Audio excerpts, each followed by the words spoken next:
Covid પછી એવું થયું હતું કે એક કે બે ગરબા કદાચ મેં લોન્ચ કર્યા હતા અને એવું કહી શકાય કે ગરબામાં રીલ બનાવનારી પહેલી મહિલા હું હતી.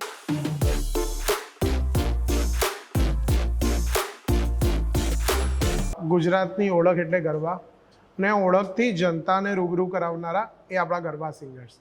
તો આપણે આ બાતચીતનું એક ગરબાની સિરીઝ ચાલુ કરી રહ્યા છે ટુ સેલિબ્રેટ ધીસ નવરાત્રી 2025 અને એમાં આપણી જોડે જે પહેલા ગેસ્ટ છે she is herself a singer song writer and a garba performer since a long time now. Yes, let's welcome Himali. Thank you so much. Hi, કેમ છો? હું એકદમ મજામાં. સો તમે આટલા ટાઈમથી ગરબા કરો છો તો I want to talk about your journey. તમારા જર્ની વિશે વાત કરી છે શરૂઆતથી કે આ ચાલુ ક્યારે થઈ? જ્યારે સ્કૂલમાં નાની હિમાલીને એવું ક્યારે થયું કે હું ગરબા ગાઈ શકું છું કે હું સિંગિંગ કરીને પછી આ સ્ટેજ પર જઈ શકું છું? નાનપણની વાત કરીએ ને તો પહેલેથી ગરબા ગાવા કરતાં રમવાનો શોખ અતિશય હતો અને કહી શકાય કે અમારા વખતે તો એવું હતું કે આખી આખી રાત ગરબા થતા હતા અને એમાં પણ સ્કૂલમાં જેવી રીતે 2 રિસેસ પડે ને એવું એમાં પણ રિસેસ પડતી કે એક નાનું બ્રેક અને એક મોટો બ્રેક. તો નાનપણથી તો ક્યારેય હું વિચાર્યું નહોતું કે સ્ટેજ ઉપર જઈને ગરબા ગાઈશ અને લોકોને રમાડીશ, પણ નાનપણથી ગરબા રમી છું ભરપૂર. એટલે એનાથી એટલો ફાયદો છે કે બીટ્સ ખબર પડી છે કે હા આ ચેન્જ થયું ને આમાં મજા આવીને મને આવે. તો તમે ગરબા સિંગિંગમાં ક્યારથી આવ્યા? સિંગિંગમાં હું હતી કોવિડ પહેલેથી જ અમુક વસ્તુ ગાતી હતી, અમુક મારા આલ્બમ્સ બનાવતી હતી, પણ કહી શકાય કે પ્રોફેશનલી અને સિરિયસલી અગર આ વસ્તુને લીધી હશે તો કોવિડ પછી. અને તમે આટલા બધા નવરાત્રી ઇવેન્ટ્સ કરો છો તો what was your that one validation કે એક વેલિડેશન મળે દરેક આર્ટિસ્ટના લાઈફમાં એક એવો પોઈન્ટ આવે કે ચલો મારે હવે આ જ કરવું છે. ઓકે, એ તમારા લાઈફમાં ક્યારે આવ્યો? તો કોવિડ પછી એવું થયું હતું કે એક કે બે ગરબા કદાચ મેં લોન્ચ કર્યા હતા અને એવું કહી શકાય કે ગરબામાં રીલ બનાવનારી પહેલી મહિલા હું હતી. કહી શકાય કે ગરબા હજુ સુધી બધાએ 3-5 મિનિટના આખા ગરબા જ મૂક્યા હતા. રીલ્સની શરૂઆત કરનારી હું હતી. કોવિડ પછી જ્યારે પહેલું એક આખી 10 માતાજીના ગરબાની રીલ શરૂ કરી અને મારા મમ્મી પપ્પાને લોકો કહેવા માંડ્યા કે આ તો હિમાલી એટલે તમારી ડોટર ને, ત્યારથી ખબર પડી કે હા લોકો રેકગ્નાઇઝ કરવા માંડ્યા છે અને ગરબાને બહુ સરસ રીતે જોઈ રહ્યા છે. તો પછી એવું થયું કે હવે આ જર્નીમાં આગળ વધ્યા. અને તમે જ્યારે ટેકનિકલિટીઝની વાત કરો જ્યારે તમે ઘરમાં ગાતા હો કે તમે સ્ટુડિયોમાં ગાતા હો, જી, તમે લાઈવ ઓડિયન્સ સામે ગાતા હો તો એ બહુ મોટો એક ડિફરન્સ હોય વોઇસ મોડ્યુલેશનમાં બી, યસ તમારા હરકતો લેવામાં બી. યસ. તો એ સ્વિચ તમે કેવી રીતે કર્યું જ્યારે તમે લાઈવ ઓડિયન્સ સામે પહેલી વાર ગાયો તો એ કેવું હતું તમારા માટે? તો પહેલેથી એક એવી હેબિટ રાખેલી છે કે સ્ટુડિયોમાં હોવ કે લાઈવ હોવ બને એટલા રીટેક ઓછા થાય, કારણ કે સ્ટુડિયોમાં અગર તમને વારે ઘડે રીટેકની જો ટેવ પડી જશે ને તો લાઈવમાં ડેફિનેટલી તમને એનું ફરક પડશે. અને સ્ટુડિયોમાં એવું છે કે યસ ઓટો કરેક્શન આવે છે, ઓટો ટ્યુન કરી શકો છો, પણ અત્યારના સિંગર્સને એટલું પણ મહત્ત્વ ખબર છે કે જેટલું રીટેક ઓછું થાય અને એક્ઝેક્ટ સૂર પર તમે ગાશો તો મજા આવશે. અને જે સ્ટુડિયોમાં થાય છે તો લાઈવમાં પછી એનું તમને પરફોર્મન્સમાં વધારે મજા આવે. અને જ્યારે તમે લાઈવ ઓડિયન્સમાં ગાતા હો જી, તો કોઈક વાર એવું થાય કે તમે એક સેટ નક્કી કર્યો હોય કે મારે આ સેટ કરવાનો છે, આ પરફોર્મ કરવાનું છે, પણ ઓડિયન્સથી કે ઓર્ગેનાઇઝર સાઇડથી કોઈક એવી ડિમાન્ડ આવે અને તમારો સેટ તમારે ચેન્જ કરવો પડે? ઘણીવાર થાય, ઘણીવાર એવું થાય. અગર જો હું નવરાત્રિની પર્ટિક્યુલર વાત કરું તો અમે લોકો જે લિસ્ટ બનાવે છે 3 દિવસનું લિસ્ટ હોય કે 3 દિવસ અલગ અલગ ગરબા રિપ્રેઝેન્ટ કરીએ અને એમાંથી અમે જ્યારે ગરબા શરૂઆત કરીએ ને તો અમારું ધ્યાન હોય ઓડિયન્સ પર કે જે લોકો ગરબા ખેલૈયાઓ જે રમી રહ્યા છે, અગર ખ્યાલ આવી રહ્યો છે કે આ સિક્વન્સ બરોબર નથી જઈ રહી, એ લોકોને રમવામાં નથી મજા આવી રહી, તો અમે લોકો ઇન્ટરનલી જ એ વસ્તુ એક ઇશારાથી જ નક્કી કરી લે છે કે આ 3-4 ગરબાઓને સ્કીપ કરો અને હવે પછીના આગળના લિસ્ટ પર જાઓ. પણ ઘણીવાર હવે એવું થયું છે કે ઇન્સ્ટા પર કે સોશિયલ મીડિયા પર અમુક ગરબા જે વાયરલ થયા હોય તો પબ્લિક ડિમાન્ડ શરૂ થઈ જાય કે આ ગરબા લો, અમારે રીલ્સ બનાવવી છે. તો ઓર્ગેનાઇઝર પાસે નવરાત્રી પહેલાં જ એક લિસ્ટ આવી જાય કે આ લોકોને આની ઉપર રીલ બનાવવાની છે મેડમ, એટલે તમારા લિસ્ટમાં આટલા ગરબા નાખી દેજો. તો એમના તરફથી પણ અમુક સજેશન આવતા હોય છે. તો આ વાત થઈ કે આપણે નવરાત્રી પૂરતી. અને અગર એક બીજી એવી વાત કરવા જઈએ કે બીજા જે પરફોર્મન્સ અમે લોકો આપતા હોય, વેડિંગમાં આપતા હોય છે, વેડિંગમાં પણ ગરબા થતા હોય તો અમને બોલાવે, તો ત્યારે પણ એવું થાય કે ઘણીવાર જે ઘણા લોકોને એવું હોય, એજેડ લોકોને એવું હોય કે થોડા સ્લો ગરબા રમાતા હોય તો અમે રમી શકીએ, ને યંગસ્ટરને એવું થાય કે શું સાવ ઠંડુ ગાય છે, ન જ મજા આવતી. એટલે પછી જે મેઇન વ્યક્તિ હોય આઈને કે હિમાલીબેન થોડા ફાસ્ટ કરાવો ને, એટલે પછી તરત જ બધી વસ્તુઓને બ્રેક મારીને બધાને કુદાઈએ તો થાય. અને આ તમે જે પ્રિપેરેશન કરો જે તમારે ગાવાનું હોય એની, એ તમે 2-3 મહિના પહેલાથી કે એવું તમે ગ્રુપ બનાવી દો, ચાલુ કરી દો. તો આ પ્રોસેસ શું હોય કે તમે 20-25 લોકો બધા સાથે રોજ રાતે મળો કે રોજ પ્રેક્ટિસ કરો, તો આ પ્રેક્ટિસની જર્ની કેવી હોય કે લોકોને ભેગા કરવા અને ત્યારથી પ્રેક્ટિસ કરીને એ આખું સૌથી ટફ. એટલે કે લોકોને એવું લાગતું હશે કે યાર આ લોકો તો સ્ટેજ ઉપર શું કમાલ કરી રહ્યા છે, કે આ લોકોને તો કેટલી મજા આવતી હશે. જેટલા પણ મ્યુઝિશિયન્સ છે એ લોકોની પણ એટલી જ મહેનત લાગે છે, કારણ કે ફેસ, અમે સિંગર છે એટલે અમારો ફેસ સૌથી પહેલાં દેખાય છે. પણ એક વસ્તુ ખાલી વિચારો કે અગર સિંગર ગાતું નથી ને ખાલી ઢોલ વાગે છે તો તમે ઢોલ ઉપર પણ ગરબા રમી શકો છો, રાઈટ? તો એ લોકોને તો કન્ટિન્યુઅસલી 3 કલાક સુધી એમના ઇન્સ્ટ્રુમેન્ટ ચાલુ રાખવાના છે. અને સિંગર્સને શું છે કે આજે મેલ સિંગર ગાયું તો ફિમેલને થોડોક બ્રેક મળ્યો, ફિમેલે ગાયું તો મેલ સિંગરને બ્રેક મળ્યો. પણ આર્ટિસ્ટો જે છે પાછળ જે વગાડી રહ્યા છે એ લોકોના માટે બ્રેક નામની વસ્તુ જ નથી. કન્ટિન્યુઅસ એ લોકો 2 થી 3 કલાક બધાને એન્જોય કરાવડાવે છે. તો એ સિંક્રો રહે, અને એ સિંક્રો કરવા માટે 2-3 મહિનાની જે પ્રેક્ટિસ લાગે છે તો એ લોકોનું પણ એટલું જ બધું ડેડિકેશન અંદર હોય છે. ઘણા આર્ટિસ્ટો એવા છે કે જે લોકો જોબ પણ કરે છે ને પ્લસ મ્યુઝિક કરે છે, બિકોઝ એકલા મ્યુઝિકથી ઘણા લોકોનું ઘર નથી ચાલતું. તો આખા 8 થી 9 કલાકની કોર્પોરેટ જોબ કર્યા પછી મ્યુઝિકને 3 થી 4 કલાક ડેડિકેશન આપીને એ વસ્તુ કરવી ડિફિકલ્ટ હોય છે.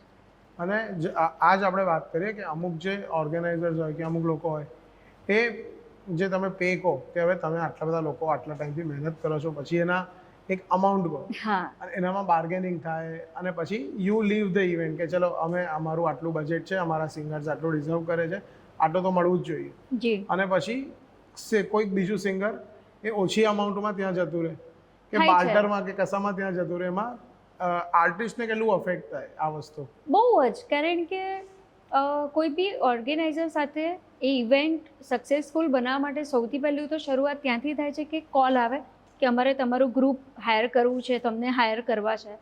ડિસ્કશન થાય એક પ્રોપર અમાઉન્ટને લઈને કે ભાઈ આટલું ગ્રુપ ડિઝર્વ કરે છે અને અમે આટલા રૂપિયા ચાર્જ કરીશું ફોર સમ ડેઝ માટે.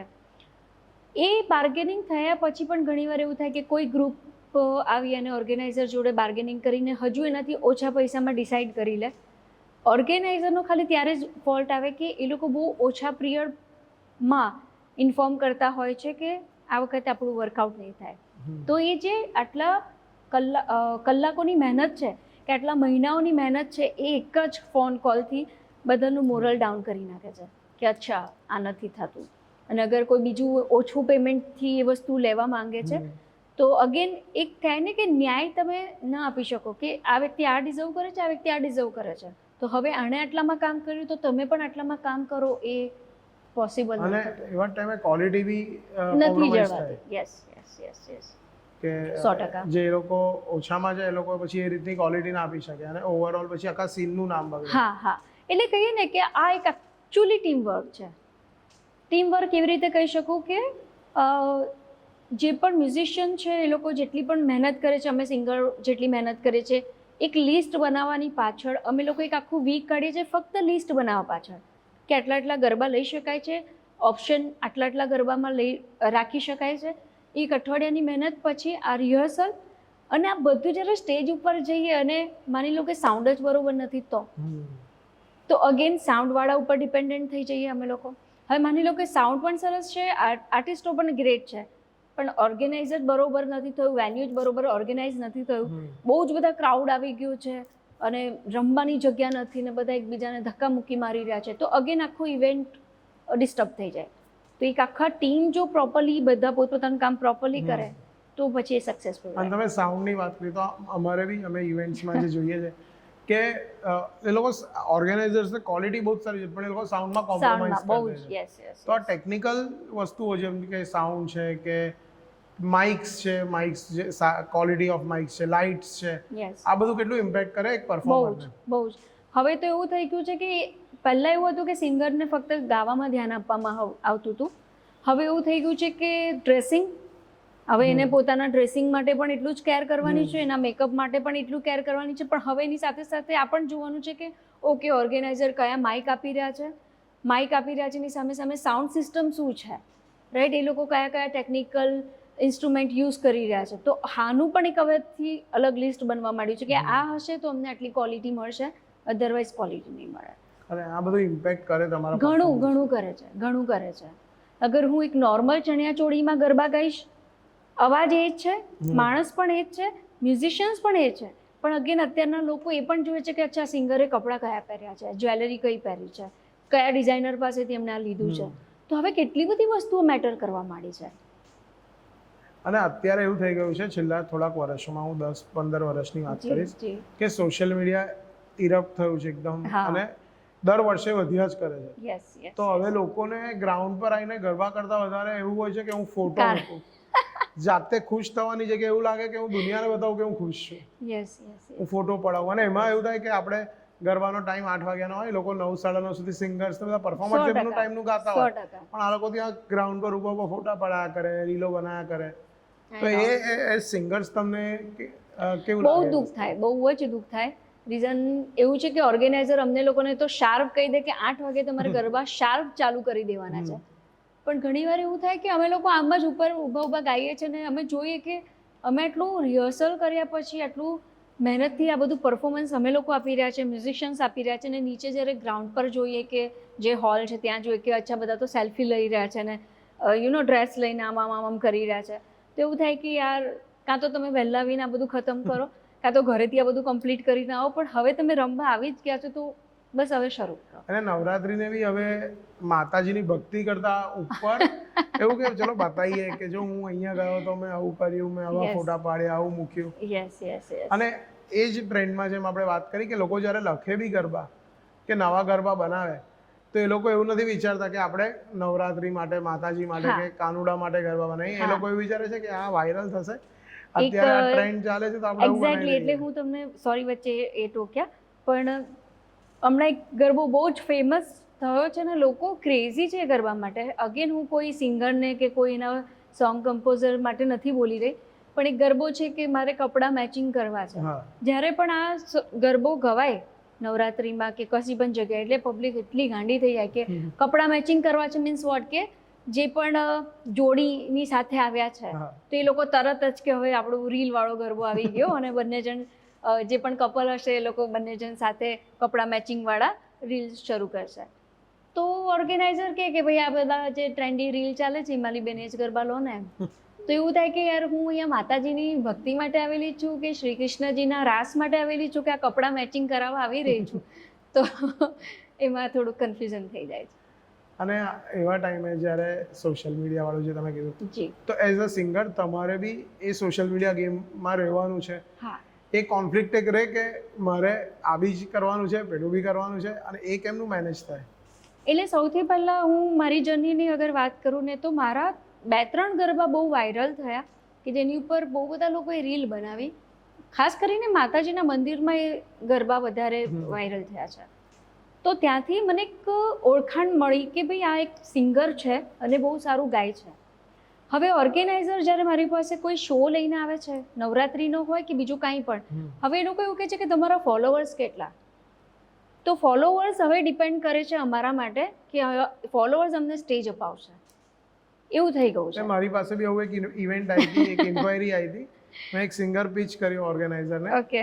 તો એમને મેં કીધું કે તમે કોન્ટેન્ટ જુઓ. તો એમને કીધું ના ઉપર કેટલા છે, આટલો, બસ તો અમને આપણે એમને બોલાવી લઈશું કે અમને આપણે આટલા એક અમાઉન્ટનો બોલાવીશું. મેં કીધું આ વધારે ડિઝર્વ કરે છે ને, સિંગર બી બહુ સરસ. જી જી જી. અને એમને કીધું કે ના ભાઈ અમને બસ તો ફોલોવર્સ, મેં કીધું ફોલોવર્સથી થોડી તમે આર્ટને ને ટેલેન્ટને જસ્ટિફાય કરી શકો. અને 2-3 વર્ષ પછી એ માણસ એકદમ જ વાયરલ થઈ ગયો. અને પછી સેમ ઓર્ગેનાઇઝરે મને એની રીલ મોકલી કે આપણે આને ઇન્વાઇટ કરવો છે. તમે હવે આપશો જેટલા બી, હવે નહીં આવે. હવે દિલ્હીમાં પરફોર્મ કરે છે ને, બહુ સારું પરફોર્મ કરે છે. તો એવું થઈ ગયું છે કે ફોલોવર્સ મેટર. હા, એટલે તમે આજે કોઈ બી કોન્ટેન્ટ બનાવો છો, જેટલું બી સારું હોય, પણ જ્યાં સુધી ઉપર પેલો નંબર નહીં આવે ત્યાં સુધી. તો એ જે નંબર છે ને, એ નંબર પણ એકચ્યુઅલી તમને મેન્ટલી બહુ ડિસ્ટર્બ કરે છે. જે પણ આર્ટિસ્ટ છે એ લોકોને મેન્ટલી બહુ ડિસ્ટર્બ કરે છે. વાય કે ફોલોવર્સ વધારવા માટે એ નથી ગાતો. ગાવાનું મ્યુઝિક એવી વસ્તુ છે કે એના સંગીતના માધ્યમથી એ લોકોને ખુશ કરે છે. એટલા ટાઈમ પૂરતું તમે એ વસ્તુઓ એ સોંગથી તમે ખુશ થાઓ છો કે એન્જોય કરો છો. પણ હું કોઈને ફોર્સ ના કરી શકું કે તમે બસ મને જ ફોલો કરો અને આખો દિવસ મારી જ વસ્તુઓને ચેકલિસ્ટ કર્યા કરો, કારણ કે એની પાસે બીજું બધું ઘણું કામ છે. પણ હવે આ પ્રેશર દરેક આર્ટિસ્ટ અને દરેક વ્યક્તિ ઉપર આવી ગયું છે કે ફોલોવર્સ વધારે હશે તો એને પ્રેફરન્સ જલ્દી મળશે. અને એ જ કહેવાય છે કે ભાઈ ફોલોવર્સ વધારે એટલા માટે છે કે એની વસ્તુ વધારે વાયરલ થઈ.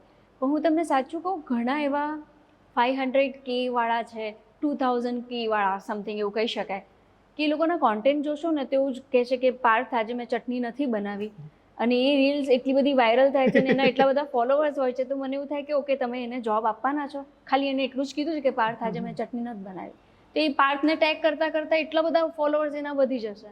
શું ઘણીવાર એવું થાય કે શું અમારી કોમ્પિટિશન આ લોકોની સાથે છે, એટલે તમે કોમ્પિટિશન આ લોકોની સામે મને કેટેગરીમાં મૂક્યા, એમ તો દુઃખ થાય ડેફિનેટલી. અને અમુક લોકો ગંદુ ગઈને એક્ઝેક્ટલી એ લોકો ફની વિડીયો જાતે વિચારે કે એ લોકો સંગીતનું તો અપમાન કરે છે. હા, કરે છે. અને એ લોકોના તો બી અને બધું ફોલોવર્સ ને નંબર્સ, સોશિયલ મીડિયા અને આટલી સ્ટોરી મૂકી અને આટલી લાઇક્સ મળી, એના પર બધું ડિપેન્ડ થઈ ગયું છે. તો અત્યારે મ્યુઝિક તો એકચ્યુઅલી એના કોઈ સર્ટિફિકેટ, તમે ગમે તેટલા સર્ટિફિકેટ ઘરે લઈને મૂકો એ ઇમ્પોર્ટન્ટ નથી, પણ પાછળ તમને યુટ્યુબ વાળાએ એટલે સિલ્વર મેડલ આપ્યો છે કે ગોલ્ડન વાળો આપ્યો છે, એ મેટર કરતું થઈ ગયું છે. હા, એટલે બે પર્સનાલિટીઝ થઈ ગઈ છે, એક જે હું પોતે છું અને એક જે હું ત્યાં બતાવું છું. યસ. અને હું બતાવું છું એ મારે વેચવાની છે, પણ હું છું એ તો મારે કરવું જે છે એ હું છું, એવું છે. ટ્રુ. તો કાં તો તમે એક વસ્તુ માટે રાહ જોઈને બેસો કે ક્યારે તમારો કયો ગરબો કે કયું મ્યુઝિક તમારું હિટ જાય છે, કાં તો એના રાહ જોઈને તમે બેસી રહો અને કન્ટિન્યુઅસ મ્યુઝિક કરે રાખો, કાં તો પછી એવું કે ભાઈ હા, હું કંઈ બી કન્ટેન્ટ બનાવું પણ લોકોને મજા આવી જોઈએ અને હું ગમે તેવી રીતે ફેમસ થઉં, પછી જોયા જઈશું કે થશે મ્યુઝિક પછી. અને આજ આપણે વાત કરીએ કે આજથી બહુ જ વર્ષો પહેલા શેરી ગરબા થતા હતા. હા. અને હવે ગરબા ઇવોલ્વ થઈ છે. શેરી ગરબા અમુક જગ્યાએ થાય છે, જે થાય છે, પણ ગરબા ઇવોલ્વ થયા છે હવે. તો એના વિશે તમારો શું ટેક છે? શું બદલાયું છે? કેવી રીતે? બહુ જ સારામાં સારો ક્વેશ્ચન કર્યો છે તમે, સાચે. અત્યારે શેરી ગરબાની સામે હોલમાં, એટલે બિગ બજેટ હોલમાં એક સુપર ઇન્ટિરિયરની સાથે, જેની સાથે એન્ટ્રી થતાની સાથે સેલ્ફી બૂથ હોય, સારી સારી મજાની ખાણીપીણી હોય, એવી જગ્યાએ લોકો જવાનું પ્રિફર કરે છે, જેના માટે કદાચ વન ડેના I think 10,000 or 15,000 be charge કરતા હોય છે ઓર્ગેનાઇઝર્સ, રાઈટ? શેરી ગરબામાં શું મજા હતી કે માતાજીનું સુંદર મજાનું એક મંદિર હતું અને એની ચારે કોર ફરતા બધા ગરબા રમતા, અને ત્યારે કોઈ એ નહીં જોતા કે આમાં કેટલી માટીના લેયર્સ છે, કે અહીંયા મને કેટલા કાંકરા વાગશે. એ લોકો ફક્ત એટલું ધ્યાન રાખતા કે મારે માતાજીની ભક્તિ કરવાની છે ને ગરબા રમવાના છે. અને હવે આખી વસ્તુઓ બહુ જ કોમર્શિયલ થઈ ગઈ કે હોલ બ્યુટીફુલ હોવો જોઈએ, સુપર ઇન્ટિરિયર થયેલું હોવું જોઈએ, એનું એન્ટ્રન્સ મજાનું હોવું જોઈએ, પણ ગરબા સરસ હોવા જોઈએ. એ ક્યાંક ને ક્યાંક આપણે દિવસે દિવસે ચૂકતા ગયા છે. ગરબા ઓછા ગવાયા છે અને બીજી બધી વસ્તુ વધારે અંદર ઇન્વોલ્વ થઈ ગઈ છે. આવા ટાઈમે રેલેવન્ટ રહેવું કેટલું ડિફિકલ્ટ છે કે કેટલું ઇઝી છે? હું તો કહું, એઝ અ સિંગર મારું એવું માનવું છે, અને હજુ પણ હું બિલીવ કરું છું આ વસ્તુને, કે હજુ આનાથી પણ વધારે થોડી ફેમસ થવું, ભગવાનની અને માતાજીની દયા થાય તો હું ફરીથી એ જ ટ્રેન્ડ પાછો લાવવાની ફિરાકમાં છું, સાચું કહું તો. અત્યારે પણ તમે મારા જો અત્યારે અપકમિંગ આલ્બમ્સ જેટલા જોશો, એ જેટલા જૂના ગરબા છે અત્યારના મ્યુઝિકને લઈને હું બનાવું છું, કે જેથી આપણી જૂના ગરબા, જૂના લોકગીતો વિસરાઈ ના જાય. અને અત્યારે જેન્ઝીને જે ડીચિક ગમે છે તો એ મ્યુઝિક એડ કરી લીધું, તો તમે મ્યુઝિક પણ સાંભળી શકો, એની સાથે ઇન્વોલ્વ થઈ શકો. તો શેરી ગરબાની મજા એવી હતી કે એમાં સિંગર હોય કે ના હોય, પણ ઢોલ ઉપર લોકો બહુ મન મૂકીને રમતા, અને લેડીઝ જેટલી હતી કે બૈરાઓ, એટલે ગુજરાતીમાં આપણે બૈરાઓ કહીએ, કે જેટલા મમ્મી લોકો, કાકી લોકો, બધા એક જણ ગરબો શરૂ કરે ગાવાનો અને બધા સાથે ઝીલતા, અને બધા સિંગર હતા એ વખતે, તો મજા હતી એની. અને જ્યારે બોમ્બે છે કે અમદાવાદ છે, ત્યાંની નવરાત્રીની વાત કરીએ તો ત્યાં બધી ડિસ્કો દાંડિયા એવું તો થઈ ગયું છે, અને હજુ વડોદરામાં હજુ આવ્યું નથી, આણંદમાં હજુ આવ્યું નથી, એ બધી જગ્યાઓ પર હજુ ટ્રેડિશનલ ચાલે, ટ્રેડિશનલ ગરબા ચાલે. એ કલ્ચર વિશે તમારું શું માનવું છે કે ડિસ્કો ચાલે છે, પેલા બોલિવૂડના ડીજે વાળા સોંગ્સ પર હા. 4 બોટલ વોડકા પર લોકો ગરબા રમે છે, એના પર પણ ગરબા રમે એના છે, પર પણ ગરબા રમે છે, આઈ નો. એને બીટ્સ પર વગાડે બી છે પાછા. તો હું તો એવું કહીશ કે હું બહુ જ બ્લેસ્ડ છોકરી છું કે એક તો વડોદરામાં જન્મ થયો, અને જન્મ થતાની સાથે જે ગરબા શરૂઆતથી જે માણ્યા છે એ આપણા 1 બીટ અને એક જ રાઉન્ડ પર બધા ફરી રહ્યા છે. તમે ગમે તેટલા લોકોના ગ્રુપમાં કેમ ના આવ્યા હો, પણ બધાએ કમ્પલસરી એક જ રાઉન્ડમાં ફરવાનું છે. પછી મોટા થતાં થતાં ખબર પડી કે અચ્છા બીજી બધી જગ્યાએ તો આવી રીતે બધા પોતપોતાનું ગ્રુપ Group લઈને કરે. ગરબા રમે છે. તો પહેલાં મને બહુ જ આશ્ચર્ય થતું કે આવું કેમ અલગ અલગ ગ્રુપમાં બધા રમે. ઇવન બધાના સ્ટેપ પણ અલગ અલગ હોય. ગરબામાં બધા પોતપોતાના સ્ટેપ પણ ચેન્જ કરી નાખે. તો થોડુંક મારા માટે એ વસ્તુ પચાવી અઘરી હતી કે આવું તો ન હોય ને, ગરબા તો એક જ હોય. એક જ હોય, yes. પછી ખ્યાલ આવ્યો કે અચ્છા દરેકે પોતપોતાની રીતે પોતપોતાના ગરબાનું ડેફિનેશન આપ્યું છે, એટલે ડિફાઇન કર્યું છે. પણ તો બી એ જે ટ્રેન્ડ છે એમાં કશેક હું તો એમ જ કહીશ કે જે બરોડાના ગરબા છે ધી બેસ્ટ ગરબા છે, એટલે તો વર્લ્ડ લેવલ પર આપણે અત્યારે છે અને લોકો એડમાયર કરે છે આ વસ્તુને. તો તમારી કોઈ ઇન્સ્પિરેશન હતી જ્યારે તમે ગરબા ગાવાનું ચાલુ કર્યું, કે જેમને તમે આઈડલ માનતા હો કે ઘણા બધા છે એકચ્યુઅલી, પણ આઈડલ હું એકચ્યુઅલી મારી મમ્મીને માનું છું, કારણ કે નાનપણથી એને વધારે સાંભળી છે ગરબા ગાતા પણ. અને જ્યારે અમે લોકો આરકી, એ વખતે અમે લોકો આરકી જતા, યુનાઇટેડ વે પર પણ બહુ જ રમી છું. અલગ અલગ જગ્યાએ અમે લોકો રમતા. મેં તમને નહીં કીધું કે એ વખતે તો 2 બ્રેક હતો, નાનો બ્રેક અને મોટો બ્રેક. તો અમે લોકો એવું ટ્રાય કરીએ કે એક ગ્રાઉન્ડમાં પણ રમીએ, બીજા ગ્રાઉન્ડમાં પણ રમીએ, ત્રીજા ગ્રાઉન્ડમાં પણ રમીએ. તો અલગ અલગ જગ્યાના ગરબા સાંભળેલા હતા, પણ ક્યારે, સાચું કહું, ક્યારે એવું નહોતું વિચાર્યું કે સ્ટેજ ઉપર જઈને હું આવી રીતે બધાને ગરબા રમાડીશ. પણ જેમ જેમ ગરબાની શરૂઆત કરી તો હું એક વ્યક્તિનું નામ લેવા માંગીશ. એમનું નામ છે શશાંક ફડનીસ, કે જેમણે બહુ જ બધા ગરબા વડોદરાને આપેલા છે. બહુ જ મોટા મ્યુઝિક ડિરેક્ટર છે. એમણે AR રહેમાન સાથે પણ કામ કરેલું છે, ને એટલા કહેવાય ને કે ડાઉન ટુ અર્થ છે. ખરેખર વડોદરાને હજુ એમની શખ્સિયત વિશે નથી ખબર, પણ એમને બરોડાને બહુ જ સારા ગરબા આપ્યા છે. અને એક આ વસ્તુ બી છે કે જે પરફોર્મ કરતો હોય ને એને લોકો બધા ઓળખે, જલ્દી ઓળખે, પણ જે રાઇટર હોય, નથી જે કોઈ ઓળખતું. યસ, આટલું જે મહેનત કરે છે, જે શબ્દો બનાવે છે, એ લોકોનું એટલું નથી હોતું. Yes. અને ગોસ્ટ રાઇટિંગ બી બહુ બધું હોય છે. હા છે.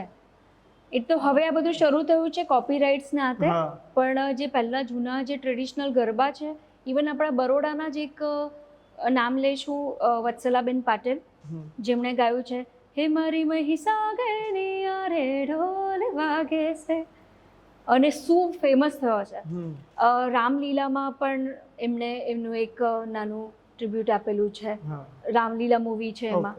તો એવા ઘણા સિંગર છે, બરોડાના છે, અને એમના ગરબા અત્યારે ક્યાં ગવાય છે, પણ લોકોને નથી ખબર કે અચ્છા આ બરોડાના આર્ટિસ્ટ હતા, આ બરોડાના લેખક હતા, બરોડાના કમ્પોઝર હતા. એમ તો છે એ વસ્તુ. અને તમે બી રાઇટિંગ કર્યું છે. હા. તો રાઇટિંગ અને સિંગિંગ આ બંને માંથી તમને જો એક વસ્તુ કરવાનું કહે તો રાઇટિંગ. તો તમે કંઈક સુંદર લખ્યું હોય જે તમે અમને સંભળાવો. તો કોવિડ વખતે મને એક એવી પ્રેક્ટિસ હતી કે હું સાંજના ટાઈમે 6-7 વાગ્યાની ટાઈમે હું અગાસીમાં જતી રહેતી, અને અગાસીમાં પછી મન મૂકીને ગાવું, કારણ કે કોઈ એટલું સાંભળનારું ના હોય, એટલે તમે મન મૂકીને ગાઈ શકો. તો એ વખતે એક લાઈન મેં લખી હતી માતાજી માટે, જો તમે કહો તો. સિંગર છું તો ગાવું તો પડશે જ. હે કુમકુમ પગલા ઝાંઝર છનકા રે થયા કે મારી માવડીના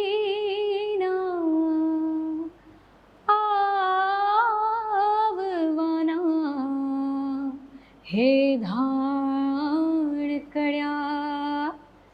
કહેવાય છે કે જ્યારે ચૈત્ર નવરાત્રિ આવવાની હોય કે આપણી આસોની નવરાત્રિ આવવાની હોય, તો તમે ફીલ કરશો કે માતાજીએ ઝાંઝર પહેરીને એમના કુમકુમ પગલાથી આવી રહ્યા છે. એ વસ્તુ તમે ફીલ કરશો ક્યારે, જ્યારે ઘરમાં એક ગરબી મુકાતી હોય છે, આપણા ઘરમાં એક ઘીનો કે તેલનો દીવો જ્યારે થતો હોય છે, અને આ જ વસ્તુને તમે મનથી આંખ બંધ કરીને સાંભળશો ને તો તમને અવશ્ય દેખાશે કે એકચ્યુઅલી કોઈ દિવ્ય શક્તિ આપણી આજુબાજુ છે. તો એ વખતે યસ, અગાસીમાં સડનલી મને આ વર્ડ્સ આવ્યા એ વખતે વાદળો પણ બહુ સરસ હતો ને એક મસ્ત મજાનો પવન બી હતો. તો અચાનકથી આ વર્ડ્સ મારા દિમાગમાં આવ્યા હતા. તો આ મારો સૌથી પહેલો ગરબો છે જે મેં લખ્યો છે. Thank you. અને મ્યુઝિક કમ્પોઝિશન અને રાઇટિંગ તમે પહેલા શું કરો? તમે પહેલા લખો ને પછી મને છે ને દિમાગમાં પહેલા ટ્યુન આવી જાય Okay. કે આવું કંઈક ટ્યુન છે, અરે આ ટ્યુન બહુ જ મસ્ત છે, અને પછી એના ઉપર લિરિક્સ હું લખતી હોઉં છું કે આ ટ્યુન સરસ છે, હવે આને એપ્રોપ્રિએટ શું લખી શકાય. અને ઘણીવાર એવું થાય કે ઓટોમેટિકલી એક સોંગ જ દિમાગમાં આવી જાય. એક લાઈન છે, મારે ઉડવો છે આકાશમાં પંખ બનીને સપનાઓના. હવે આટલી જ લાઈન આવી છે. હવે આગળનું આવડતું જ નથી ને સૂઝતું જ નથી કે હવે આગળ મારે શું લખવું જોઈએ ને શું કરવું જોઈએ. તો હું ઇન્સ્પિરેશન શોધી રહી છું કે હવે આખું આગળ એનું હું કેવી રીતે લખીશ. પણ આ જસ્ટ આમ જ તમે નહીં માનો, સ્કૂટી પર જઈ રહી હતી અને એ વખતે મેં કોઈક એવું ઇન્સ્પિરેશનવાળું કંઈક મૂવી જોયું હતું અને બહુ જ મોજમાં હતી એ ટાઈમે અને સ્કૂટી પર જઈ રહી હતી અને બસ આ અચાનકથી સેમ લિરિક્સ અને ટ્યુન સાથે આવી ગઈ હતી કે મારે ઉડવું છે આકાશમાં પંખ બનીને સપનાઓના, કે મારા જે પણ સપનાઓ છે એ બધા પંખ બને અને હું આકાશમાં ઉડું. પણ હવે એના પછીનું કશું ખબર નથી કે શું આવશે. હવે થશે. તો તમને જ્યારે બી તમે કશે જાઓ તો તમને લોકો ફરમાઈશ આપે કે તમે આ ગાળું ગાઓ, તમે આ પેલું ગાઓ. તો પણ મને તમને પૂછ્યું કે what is your favourite garba? My favourite જેટલા પણ આપણા દેશી ગરબા છે એ બધા મારા બહુ જ ફેવરિટ છે, જેના પર આપણે હિંચ લેતા હતા. રાઈટ, હિંચ એ વખતનું બહુ ઓલ્ડ શબ્દ છે. એ બધા ગરબા મને બહુ જ મજા આવે, બહુ જ મજા આવે. એમાંથી એકાદ તમે અરે કેમ નહીં. અને એક જે છે જે ફેમસ થયેલો છે એનું એક નાનકડી સ્ટોરી કરીશ કે હું જ્યારે ગાતી હોઉં છું ને અને આપણે ઘણી નાની નાની છોકરીઓ તૈયાર થઈને જ્યારે ગ્રાઉન્ડ પર હોય અને એ લોકો જે રીતે આમ તમને જોયા કરે ને નીચે સ્ટેજ ઉપરથી તમને એવી રીતે, અને એ લોકોની તાળીઓ આ લોકોની તાળીઓથી કંઈ મેચ જ ના થતી હોય પણ એટલી બ્યુટીફુલ લાગે. અને મને એવું થાય કે કદાચ આ માતાજી હોઈ શકે છે. શું એ નીચેથી મને જોતા હશે કે તું બરોબર ગાજે હા મારા ગરબા? તો અમુક ગરબા એવા છે કે જ્યારે પણ હું ગાઉં છું તો મને ખરેખર એક એનર્જી ફીલ થાય છે. એમાંથી છે તું કાળીને કલ્યાણીમાં હું એક લાઈન ગઈશ. આખો જ હે તું કાળીને કલ્યાણી રે માં, જ્યાં જોઉં ત્યાં જોગ માયા, હે તને ચારે તેવે દેવ ખાણી રે માં, જ્યાં જોઉં ત્યાં જોગ માયા, તું ભક્તોના દુઃખ હરનારી રે માં, જ્યાં જોઉં ત્યાં જોગ માયા. Thank you. સો એ જે જોગમાયા જે વર્ડ છે, હું જ્યારે પણ આ નાની નાની દીકરીઓને જોઉં છું સુંદર મજાના ચણિયાચોળી પહેરેલા હોય તો મને હંમેશા આ ફીલ થાય કે આમાંથી કોઈ એક તો માતાજી હશે જ. સો અપકમિંગ પ્રોજેક્ટ્સ શું આવી રહ્યું છે તમારા? અપકમિંગ પ્રોજેક્ટ્સમાં અત્યારે શ્રી કૃષ્ણજીની 10 મેં સોંગ્સ રેડી કરેલા છે જે જૂના બધાના ફેવરિટ જ છે એવા જ લીધેલા છે. 5 સોંગ કે 5 ગીતો એવા છે કે જે તમે શાંતિથી તમારા ઘરમાં સાંભળી શકો છો, ડ્રાઈવ કરતી વખતે મૂકી દેશો તો બી મજા આવશે. અને 5 એવા છે કે ધમાલ, કે રાધા ગોવાલડીના ઘર પછવાડે મોહન મુરલી વગાડે જો, તો એ ટાઈપના છે કે ધમાલ કરવી છે તો આ સાંભળો, અને શાંતિથી શ્રી કૃષ્ણજીને માણવા છે તો આ સાંભળો. અને નવરાત્રી 2025 આવી રહી છે તો તમે કોઈ મેસેજ આપવા માંગશો ટુ ધ પ્લેયર્સ કે ટુ ધ ઓડિયન્સીસ? ઓકે, તો મારા તરફથી એક જ મેસેજ છે કે મારા તરફથી તમને બધાને ફક્ત એક જ મેસેજ છે, મેસેજ કરતાં રિક્વેસ્ટ જરૂરથી કરીશ કે જે પણ ટાઈમ છે, માની લો 8 વાગ્યાના ગરબા છે તો તમે લોકો મિનિમમ 8:15 કે 8:30 ગરબા શરૂ જ કરી દેજો. તમે લોકો બહુ જ બ્યુટિફુલ લાગો છો, છોકરાઓ હશે તો બહુ જ હેન્ડસમ લાગો છો અને લેડીઝ હશે તો બહુ જ બ્યુટિફુલ લાગો છો, એમાં કોઈ બે મત નથી. પણ એ બધી સેલ્ફી લેવામાં અને ગ્રુપ ભેગું કરવામાં પ્લીઝ અમે લોકો જે મહેનત કરીએ છીએ એનું થાય છે, તો થોડીક પેશન્સ રાખજો. એવું ના કરતા કે બસ હવે 3-4 સ્લો ગરબા થયા હવે ફટાફટ ફાસ્ટવાળા ગરબા લો.